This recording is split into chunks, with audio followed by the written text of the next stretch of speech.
Welcome everyone coming in. We're gonna give it a couple of minutes so we have more people joining in, and we'll start shortly.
All right, I'm gonna start while some more people join in. Welcome everyone. It's very good to be back and talking about Central Park again this year.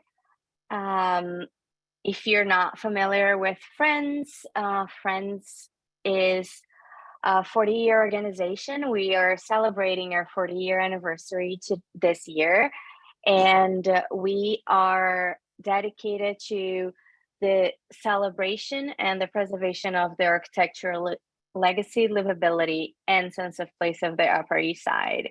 And that 100% includes the park as well. We had 2 events earlier this year focused on Central Park because this year marked the 200th anniversary of Frederick Law Olmsted, and we are very happy to have Sara here with us today.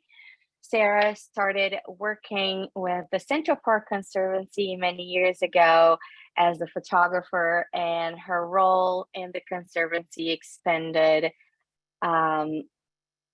She is very knowledgeable, knows a lot about the history of Central Park, and I will try not to take much of her time right now, where she talks to us about her new book, Before Central Park, where she touches about the history of the land that was there before the development of Central Park 200 years ago. Sara, the floor is yours. Oh, just sorry, one thing. I forgot to add that if you'd like to ask a question, please use the Q&A feature that is on the bottom of your screen. The chat function is disabled, and we will not be calling on raised hands. So please use the Q&A feature on the bottom of your screen. Thank you. Now it's all yours, Sara. Okay, well, thank you so much for having me. It's really an honor. And tonight I'd like to share some stories from my new book. And by the way, happy 40th anniversary. The research for the book was a 7-year odyssey, but I must also credit the Central Park Conservancy, which has always been involved in all aspects of the park and pre-park history, and many of its findings are included in the book. Before Central Park focuses on 2.5 centuries of social and military history, also taking into account the millennia of use by Indigenous people and the eons of the land's physical history. But it would be impossible today to discuss every aspect of it. So I have chosen instead to tell you a few stories that represent different aspects of the pre-park history, with an emphasis in part on the Upper East Side. The book is divided into 3 sections: topography, real estate, and the idea of a park.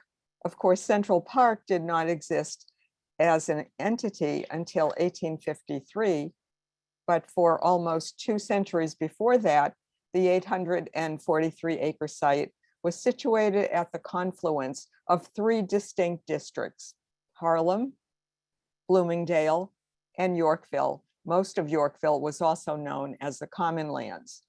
They are seen here on the left of the screen, superimposed on a current map of the park. So Harlem, Bloomingdale, basically 7th Avenue to 8th Avenue, and Yorkville. And you can see that the reservoir was a dividing line between, at one point, the city of Harlem and the city of New York. Topography is destiny. The configuration of physical features on the land has always determined the social history. Where the land favored cultivation and human habitation, it was settled. Where it was challenging and inhospitable, people neither lived on it nor invested in it. The terrain in the north end of the park, today's Harlemere, and surrounding landscapes, both inside the park and adjacent to it, had a favorable topography that was actually unique to Manhattan Island. No other part of the island had these elements that came together. And it saw, the Harlem section saw over 2 centuries of settlement. So we just need to explain a little bit of this map before you, which was really created in 1814. But you can see the line. I hope you can see my cursor. And you can see that this line is 110th Street, and just inside is a little bit of a field. And this whole area, which is now Central Harlem, was the agricultural field for the people of Harlem, and before that, the Lenape. You can see this freshwater stream. Here's the Harlem River, the East River, and it had a lot of marshland on the east side. And up came this Harlem Creek, a very deep and navigable creek that entered the pre-park just a little bit on the northeast corner, which is now the Harlemere. And it continued all the way up to 124th Street through Harlem. This right at the confluence of these 2 roads was 2 Native American paths, actually, was a tavern that we'll talk about, a Dutch tavern, the Jansen Courtright Tavern. This area right at the west side is the Great Hill. This is the Kingsbridge Road, which we will discuss. And right here at the X is McGowan's Pass, which we will also discuss. So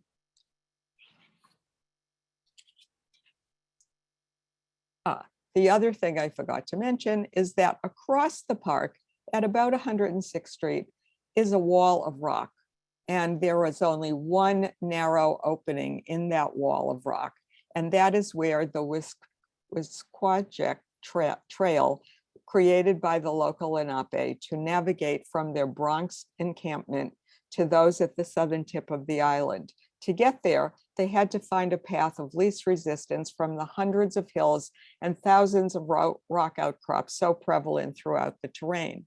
So you can see here that the Native American Trail comes right through this wall of rock and goes in the park at would be the park at 110th Street and exits about 95th Street and 95th, 92nd Avenue and 5th Avenue. Within the pre-park, the trail entered basically only the top end of the park. The rest of it was somewhat unnavigable. During the Dutch era, the trail became a wagon road. And when the English conquered the colony after 1664, the highway became known as the Kingsbridge Road, so called, as travelers were required to pay a toll to one of the king's loyal subjects. Its original surface, as you can see in this photograph, was comprised of millions of small compacted stones and was surprisingly discovered in 2013 when the Central Park Conservancy was working in the area. The large flat stones supported a gatehouse, that is the X in the break in the wall of rock in the previous map, that was constructed in 1814 to protect the area. Here is what it looks like today, and you can see an outcrop on both sides of the screen. In the mid-18th century, that narrow opening in the wall of rock became known as McGowan's Pass, named for the family that owned the land. Today, it's a lovely path, like many others in the park, seemingly nothing particularly remarkable, but do not be fooled. McGowan's Pass is one of the most significant spots in the history of New York City. In this photo, you can see the pass, and it goes right down to the Harlem Mere, which would have been, for most of its history, a very swampy area where that Harlem Creek came in and dumped its water.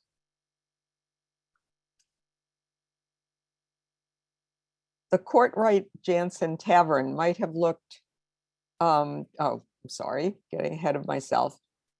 During both the Dutch and English colonial periods, taverns for locals and travelers dotted the Kingsbridge Road from the Bronx to the Battery. In the 1680s, the Courtright family opened a tavern, here it is, just at the entrance to 110th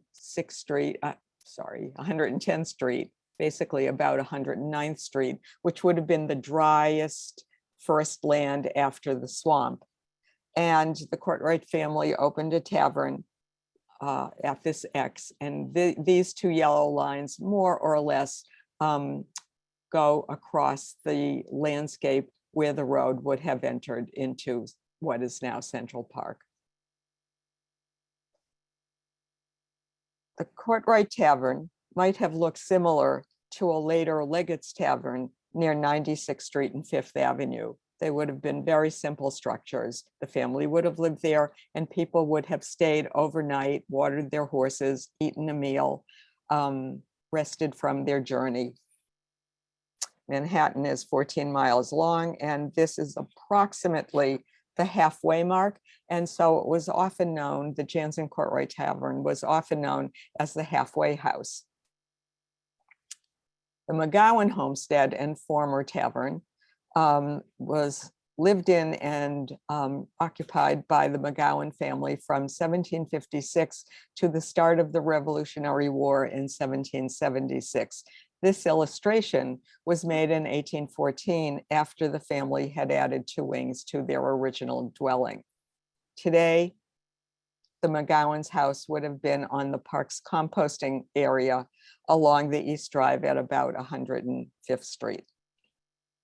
And in order to set the stage for the historic event that took place at the tavern, discussed in chapter 4 of the book, we need to time travel back to September 7th, 1776, when General George Washington and thousands of his mainly untrained rebel soldiers found themselves on Manhattan Island, surrounded by 34,000 British and Hessian troops aboard 427 ships. As the ships were sailing up both rivers, the burning question on Washington's mind was to stay and tough it out or to abandon New York. New York City was the most strategically important city that connected the colonies, the Hudson River to Canada, and the port to Europe. Holding it would mean almost certain victory for either side. On September 7th, at his headquarters in today's West Village, Washington and his generals held a Council of War meeting. This illustration is not from the actual event, but suggests what the Council of War meeting might have looked like.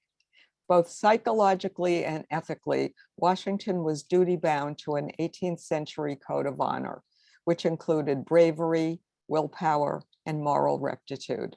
And under that code, he would rather stand his ground, persevere, even die, rather than abandon New York. A few generals considered burning down the city so that the British troops could not have winter quarters, but the Continental Congress in Philadelphia forbade it and advised them to stay and hold the city. But 5 days later, after a failed attempt at a peace conference on Staten Island, the situation worsened, and several of Washington's generals begged him to call another Council of War meeting, even though it was poor form to rescind a military decision. The location of the September 12th meeting, as we noted, was held at Mrs. McGowan's Tavern. 9 of the 12 generals present, including McDougall on the right, voted to evacuate, with only 3 generals dissenting, including General William Heath here on the left. McDougall was a hot-headed Scotsman who seethed with anger towards the pompous Heath, and especially because of his hypocritical vote. We know about the location of the secret Council of War meeting only because General McDougall let the cat out of the bag 6 years later. In 1782, the 2 men found themselves stationed together at West Point. Heath was McDougall's superior officer. One evening in January, during what McDougall later called, quote, a social hour, and perhaps aided by strong drink, he revealed Heath's vote to a group of his officers. As a result, Heath discharged McDougall from his command, placed him under arrest, and charged him with 7 counts of conduct unbecoming an officer.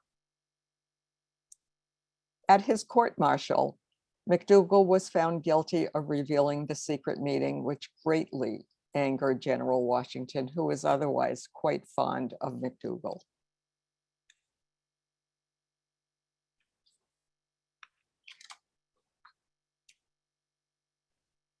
At 11 a.m. on September 15th, 3 days later, after the council meeting, the British attacked New York at Kips Bay at 34th Street. Washington, who had moved his headquarters to the Morris Mansion after the meeting, now the Morris Jumel Mansion in Harlem, raced down the Kingsbridge Road, past the McGowan Tavern, where he held his Council of War meeting, to reach his terrified troops at 34th Street, who were deserting. He drove them west to Times Square and north on the Bloomingdale Road, now we would call it Broadway. While the Americans went up the west side, the British went up the east side on Kingsbridge Road, where some British generals occupied McGowan's Tavern and stayed for the next 7 years. The Hessian and British soldiers camped on what is now the Great Hill in Central Park on the west side, in an encampment similar to the one found in Upper Manhattan near Dyckman Street. During the construction of the park, the crews found evidence of the huts in the great, what we would now call the Great Hill landscape. Earlier in the talk, I noted that topography was destiny. Where the land was poor, it was undesirable, and as such, owned by the city of New York since the Dutch era. That all changed by the end of the 18th century, when real estate trumped topography as the determining factor for both investment and settlement. After the Revolution, New York was bankrupt with barely any power to tax its citizens. New York State was the taxable legislature. Its only asset was the vast, hilly, rocky, and swampy wastelands known as the Common Lands. The city's property ran from 42nd Street north and included much of the Upper East Side to the East River, much of it called Yorkville by 1826. The city divided its vast real estate holding into 5-acre lots in 1796. The dotted area was a great portion of what became Central Park. The rest became the Upper East Side. The city sold the green lots and held on to the yellow lots as rental property until the neighboring green lots were sufficiently improved to then raise the purchase price on the yellow ones. These are photographs that show the pre-park's barren and fetid swamps I assume these were definitely photographs taken within the park, but much of the Upper East Side probably looked very similar. There was rock outcrops everywhere and boulders.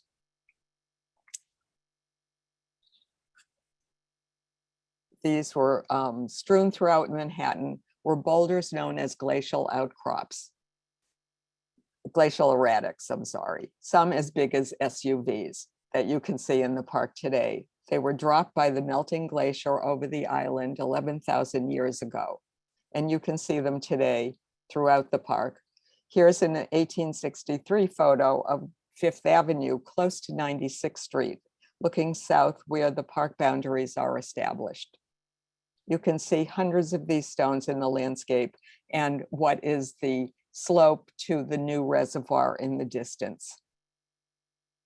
One New Yorker, James Amory, A-M-O-R-Y, bought his first common lands lot because his family living downtown had been stricken with the mosquito-borne yellow fever in the fall of 1797, though the cause was unknown at the time.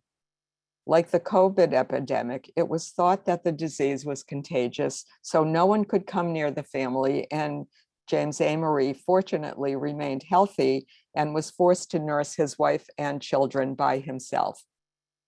Most well-to-do New Yorkers left town every autumn, the fever season, and Amory regretted not doing so. So the following year, he bought his first common law lot. Soon, he also bought out many of his neighbors, both within the pre-park and east of Fifth Avenue to Park Avenue. Some of the park's most beloved landscapes were on James Amory's farm: the Mall, Bethesda Terrace, Cherry Hill, the Dean, parts of the East Green, and parts of East Sheep Meadow. But James Amory was not just a farmer. He was also, like his father, John Amory, a maker of elite sporting gear, especially celebrated for their branded horsewhips and riding crops. In 1805, Amory moved his business and his apprentices from downtown to his farm in the pre-park. After endless surfing of the web to find an Amory horsewhip, I finally found this elegant riding crop with the name Amory. I think you can see it right here on the handle, inscribed in silver, and the initials GW on its tip. It was owned by none other than George Washington, the country's most celebrated equestrian, and the riding crop is the pride of the Mount Vernon collection. Another common landowner was wealthy grocer, shipping magnate, and entrepreneur David Wagstaff. His country house, that's what we would call it today, lay in what is today Fifth Avenue and 79th Street Transverse Road. But his farm encompassed the Cedar Hill landscape, and in an ad Wagstaff put in the newspaper to sell or rent his property, he noted that his greatest produce was the superior asparagus grown on his farm, somewhere in this picture. Wagstaff was also instrumental in advancing 79th Street from the river to his property on Fifth Avenue in order to transport his farm products from a boat to downtown markets. In June 1826, Wagstaff and others were spurned by the wealthy and elite neighbors, the Beekmans, the Schermerhorns, the Joneses, the Gracie mansions, whose mansion estates were located on the East River. They didn't want the public invading their private enclaves. And here you can see along the river all of these very exclusive estates. Ultimately, Wagstaff and other farmers, artisans, and merchants won out, and the city opened 79th Street. And that same year, the area became known as Yorkville. I put little dots under the word Yorkville, so you could see that it began to appear at this time in maps. Note the red dots. Yes, this map is from 1836, but it was, by that time, Yorkville was 10 years old. Yorkville probably took its name from York Hill, which ran to 3rd Avenue, the pinnacle of Hunter College on Park Avenue, now known as Lenox Hill, and the site of the receiving reservoir up here within Central Park between 6th and 7th Avenue. The Croton Receiving Reservoir, now the Great Lawn in Central Park, was completed in 1842, and by the 1830s was known as the York Hill Reservoir. The pure, clean water came from Croton, 38 miles north, passed through the receiving reservoir in Central Park, and terminated on 5th Avenue and 42nd Street, now the New York Public Library. Before the Croton Reservoir System was created in the 1830s, New York was undergoing plans for another water route. In 1825, the successful opening of the Erie Canal ushered in a canal craze throughout the nation. In New York City, 2 entrepreneurs, Enoch Wiswall and Francis Price, envisioned a natural canal route through that cross Harlem stream that lightly touched on the northeast corner of the park.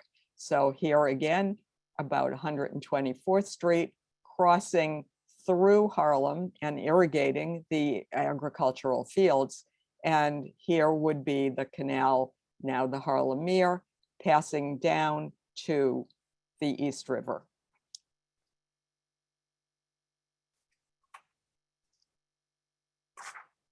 In advance of creating the canal, Wiswall and Price bought up 200 acres of Upper East Side land and divided it into 400 building lots. It became the basis of Yorkville, named the following year, and considered a great investment for working class families who would benefit from the impending canal only a few blocks away. You can read the whole story. It's much more complicated and fun in chapter 11 of the book. The canal was never completed due to lack of capital, but in the depiction of another McGowan property, the same family as the one in the park, on 3rd Avenue and 106th Street, they had a farm.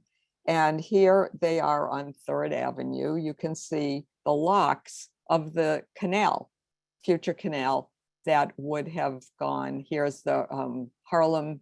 In 1837, the Harlem Railroad came uptown, past Harlem, past New York to Harlem. And here are the locks of the canal that remained in place for several decades after the plan was scrapped.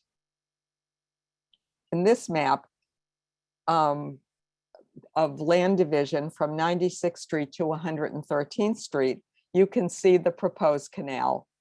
Here's 5th Avenue. This would have been all Central Park over here, and you can see the canal as it would have been constructed. We now travel west to a section of Bloomingdale that ran from the Hudson River to the Common Lands. And because of its spectacular location on the river, Bloomingdale became an enclave for rich elite of New York in the 18th century. By the early 19th century, the landowners as a rule became well-to-do members of the merchant class. Samuel Stillwell, a grocer turned surveyor and gentleman farmer, owned a large West Side property in the West 80s and 70s from the Hudson River to the Common Lands at 7th Avenue. In 1825, 3 pre-park landowners divided their property, same year as the Erie Canal arrived. One of these landowners was John Whitehead. He had purchased 17 acres of Samuel Stillwell's former Bloomingdale property in 1824. A year later, it became what we now know today as Seneca Village, the largest Black property owning community in New York and possibly the country. But in order to understand the history of the community, it's important to first turn to John and Elizabeth Whitehead, who no one, to my knowledge, has ever written about before. John Whitehead purchased 18 acres of Samuel Stillwell's property. He never lived there or farmed there. He was a licensed cartman, seen here in the official cartman's uniform of a white smock and a black top hat. It was considered a prestigious profession held exclusively by white men who most often held nativist and racist views. But Whitehead was different from the other cartmen. I had the honor of meeting with Graham Russell Hodges, the leading authority on cartmen and one of the leading authorities on Black history of New York and New Jersey. He considered Whitehead to be an outlier. Research showed that Whitehead was also quite wealthy and most likely held progressive religious views that believed in eternal salvation for all people. Though the city was filled with greedy speculators, Whitehead's sales to the Black community strongly suggest otherwise. Just like today, or before the internet, when one wanted to sell real estate, we would place ads in the newspaper. And when Whitehead purchased the site, my research found no ads, suggesting a prior arrangement or agreement between him and the Black community. Only a year after purchasing the land, Whitehead hired a surveyor to divide it into 200 lots and began to sell them exclusively to members of the Black community. After his death in 1835, Whitehead's widow and daughter followed suit, selling exclusively to members of the Black community with only one exception. Time constraints prevent me from discussing all the research that I have done on Seneca Village and featured in the book, so I'll only offer a few aspects of it here. At its peak in 1855, the year this map was created, the community had approximately 200 residents living in about 50 dwellings. The landowners were predominantly Black and the renters were Black, Irish, and German.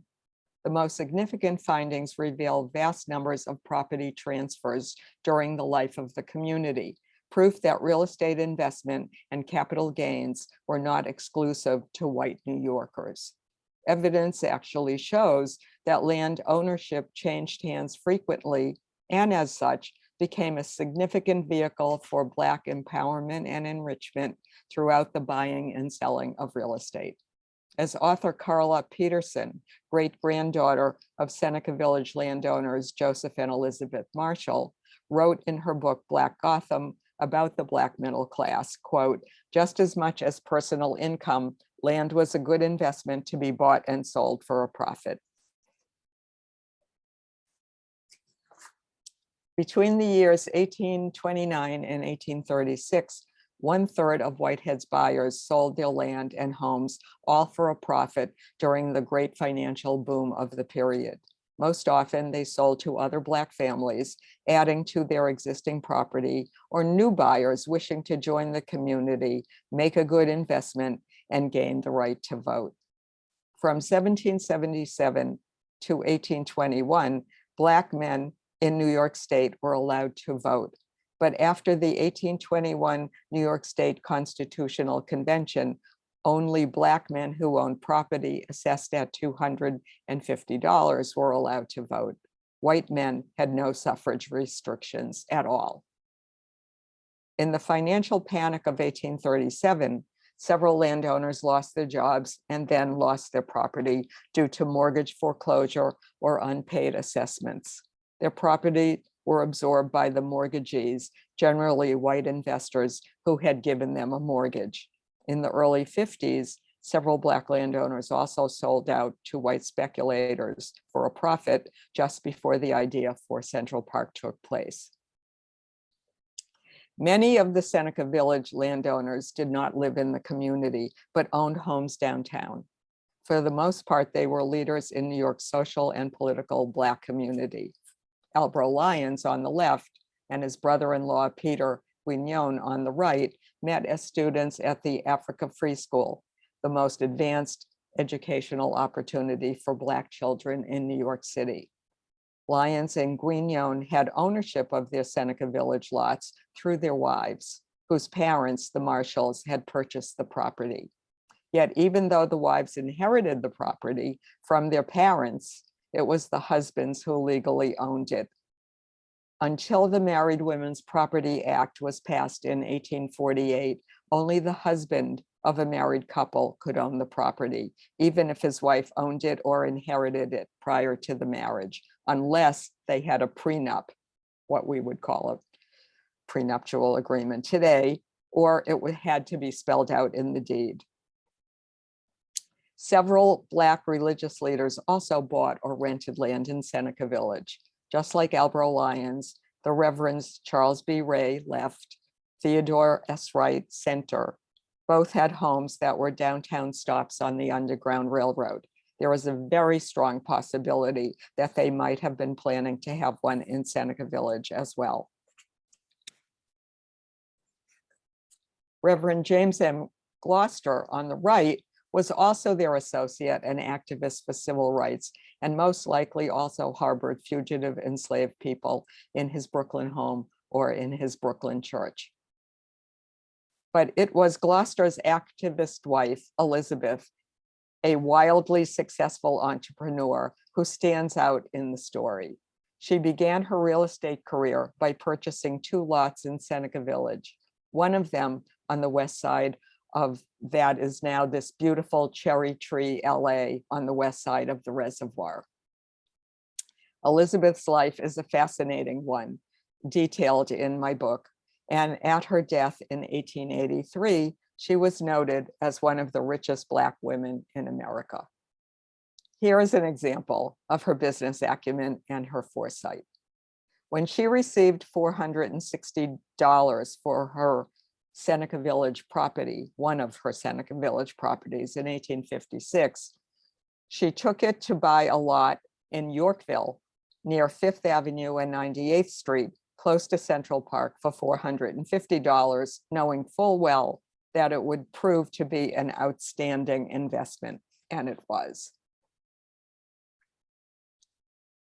The history of becoming Central Park is the 3rd section of the book, from the first conception for a large municipal park in the 1840s through to the taking of the land from 106 to 110th Street in 1863. One of the most burning questions that people, myself included, had was to discover the exact amount each landowner received for their property from the city. Even more importantly, was the awarding of the money fair market value. According to Article 5 of the US Constitution, a governmental agency could take property through eminent domain as long as the owner received, quote, just compensation, quote, determined by the courts as fair market value. In 1856, the city paid over $5 million for the land from 59th to 106th Street, including the common lands, much of it still owned by the city. But the records that spelled out exactly how much each landowner received to release their property to the city seem to be lost. In September 2017, up popped an email from my genealogist friend, Aaron Goodwin, the author of a book on the holdings of the municipal archives. The email included a photograph of 7 volumes found in the Brooklyn storehouse of the municipal archives. They held the key to how much each landowner received. Here is one page from Seneca Village landowner Elizabeth McCollin, who received $1,550 for her lot, $810 for her 2-story house and shed, and $740 for her lot, which lay along 86th Street, considered by the surveyors as valuable as an avenue, which was assessed at a much higher value. I plotted the property awards onto a grid, and the results seemed to be consistent with the real estate mantra, location, location, location. Lots closest to the developing city, around 59th Street, received the largest awards, even though the land was some of the worst, rockiest, swampiest land in the area. Lots fronting an avenue or along 86th Street were worth more. Avenue lots between 5th and 6th Avenue were slightly longer, contributing to their higher value. Lots and homes situated in the middle of a block were valued less than those on the avenue. Neither topography nor the condition of the property, nor the owner's financial, social status, race, or nationality seems to have been a deciding factor. Location of the property determined the size of the award. The closer to the developing city downtown, the higher the payment. The most valuable properties were on 59th Street and those in the 60s. The least valued were lots at the north end towards 106th Street. There are so many stories and histories that I did not have time to share with you today, but I hope you will read the book. Also look out for my website, beforecentralpark.com, where I will be continuing my research, inform you of book-related issues, events, and tours, and feature guest bloggers, or to contact me with questions you may have. The lecture tonight is just one of the Friends of the Upper East Side Historic District's programs. If you enjoyed it, please consider a donation to the organization. And of course, we would love it at the Central Park Conservancy if you would join us as well, if you haven't already done so. Thank you again for this wonderful opportunity to share my research with you. And in the time left, I'm happy to answer any questions you may have. Take it away, Lara. Hi. Oh my goodness, Sarah, this was great. Thank you so much. As a reminder for everyone, if you'd like to ask a question, please use the Q&A function at the bottom of your screen. I'll give people a few minutes, but honestly, you were so thorough and this was so good that I wouldn't be surprised if people didn't have any questions. I will put it in the chat. I will put it for for George. George asked if we could rerun a few things. As a reminder, this talk was recorded and it will be posted on Friends' website either sometime this week or early next week, so you can rewatch everything as you'd like. And I will put it in the chat if you just give me 1 minute, a link for the book. And I will also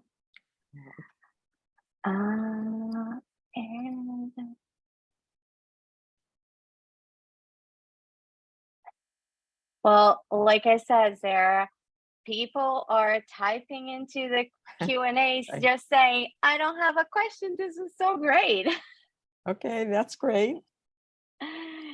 Let me give people just one more time so I can just drop your link as well. Let's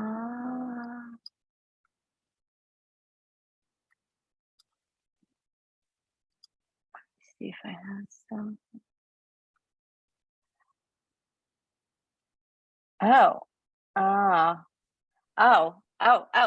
We do have a lot of questions. While I was looking for the link, let's start with, what is your next writing project, Sarah? Well, I am writing blogs. You know, I have lots of research. I think I have something like 65 topics that I feel like I didn't touch on in the book that fell out through the editing process or were too complicated or too long. So I will be, you know, working as fast as I can to get out new material and invite guest bloggers who will also be sharing their research on either Central Park or pre-Central Park.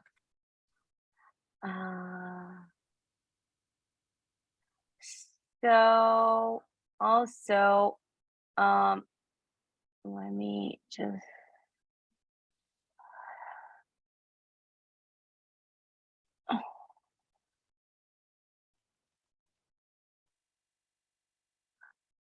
Do you know if the Do you know which stores, like physical stores, the book is available at? I've seen it at Barnes and Noble. Oh, I know. You should buy it from the corner bookstore at 91st and Madison, because they just got in a shipment and I'm supposed to go sign them. Oops, I forgot. That is a great suggestion. The corner bookstore is a wonderful small business in our neighborhood. Yes. Um, Yes, please go buy it there. So somebody asked if the McGowan's Pass, I hope I McGowan. said this correct, McGowan, thank you, was integrated into the East Drive. Part of it, yes. It went through the East Meadow. That's the meadow across from Mount Sinai. It went straight across the meadow. Actually, in the middle of the meadow was the milestone for the 7-mile marks. So middle of East Meadow is actually the halfway mark of Manhattan Island. And there was a milestone there, but it doesn't exist anymore. But anyway, so the road continued, and then it kind of went right up to the East Drive once it ended the East Meadow at whatever that is, 100 and 101st Street, and followed the East Drive until it dipped very deeply down into McGowan's Pass. And there were many accidents. People were killed on that road. And throughout history, you can read about people who were killed, the most famous one being Jacob Dykeman, who started the McGowan's family tavern, the Black Horse Tavern. And he was killed on that steep road from the Kingsbridge Road. Awesome. What is something that you found on your research that surprised you, that you didn't expect to find? Is there something like that? The whole book. Who knew there would be a canal? Who knew George Washington had a secret meeting in the McGowan's Tavern? I learned a great deal about the Benson and McGowan family. They're all over the book. I didn't even have time to really talk about the Bensons, and the Benson McGowan family were the same family, and their enslavement of people. And how there's a wonderful story in the book, chapter 3, where I learned about this wonderful woman, Lenore Benson, who was manumitted based on buying and selling real estate that is now in Central Park. She became free. So it's possibly the most unique story in the book.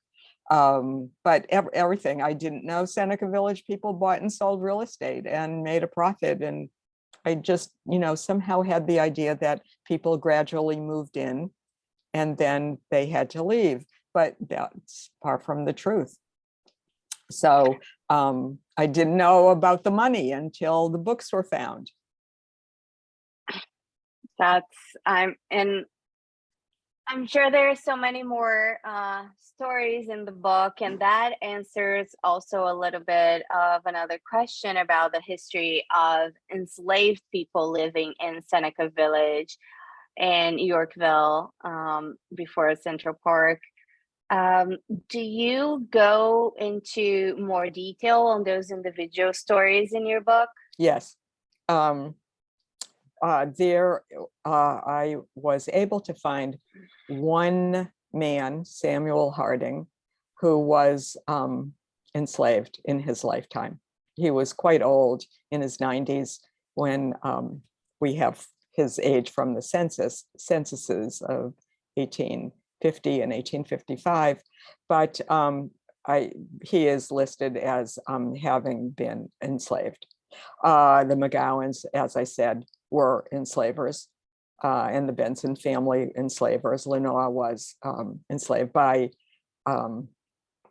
Adolph Benson, who owned part of the tavern and the landscape in the park. Andrew McGowan had manumitted, but also enslaved a woman named Jane, and we have the birth certificate of her children. Probably the only definite enslaved person in Central Park that we know of. But there's a fascinating book by Shane White, who lives in Australia. He was so important to my research, called Somewhat More Independent. And it's the whole story of how New York enslaved people were negotiating for their freedom, which is what Lenore did, but she did it through real estate, which is pretty savvy and pretty amazing.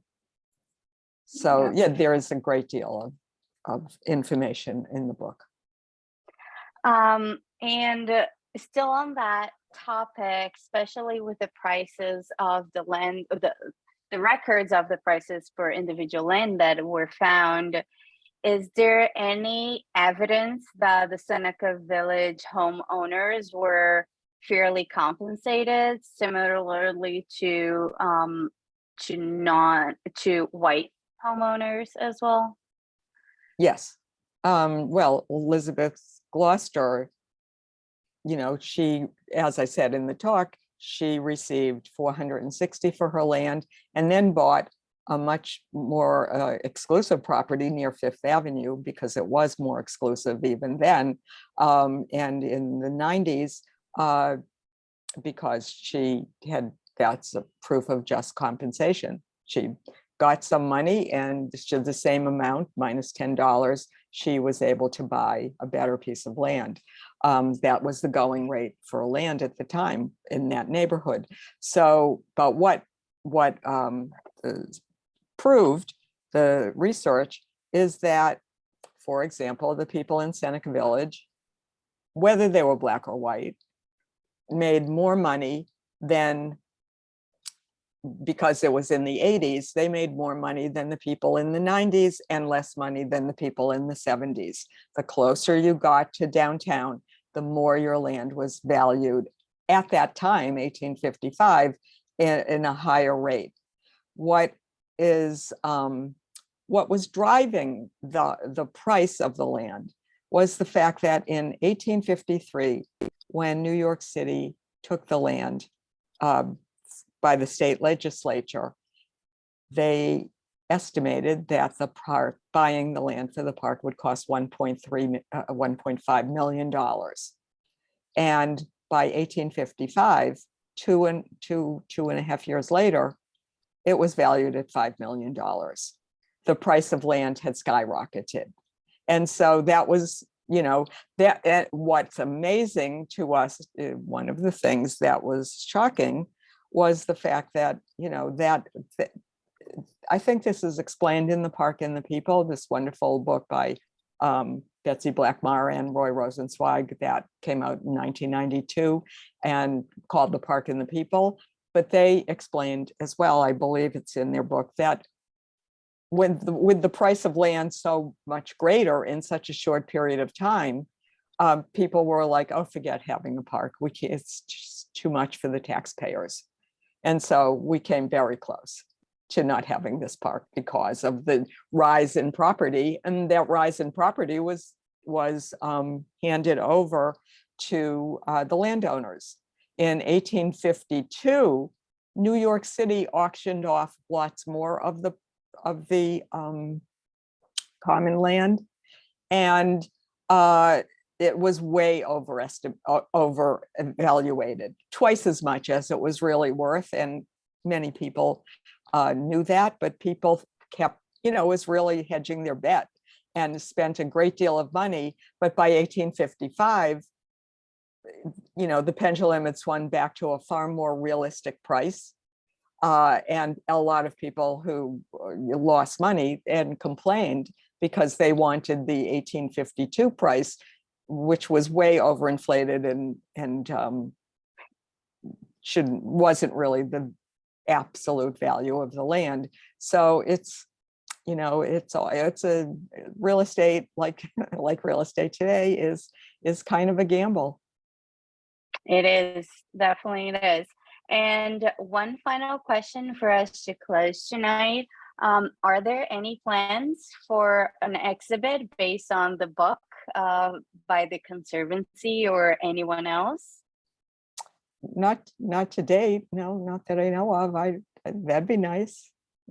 I'm That would be open. nice. To, I'm sure the Conservancy and I are both open to suggestions, offers. that that would be great. Thank you, everyone that joined us tonight. Thank you, Sarah.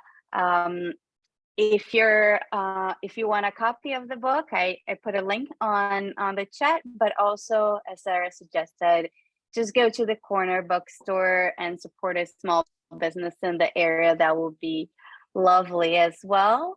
Thank you and have a great night.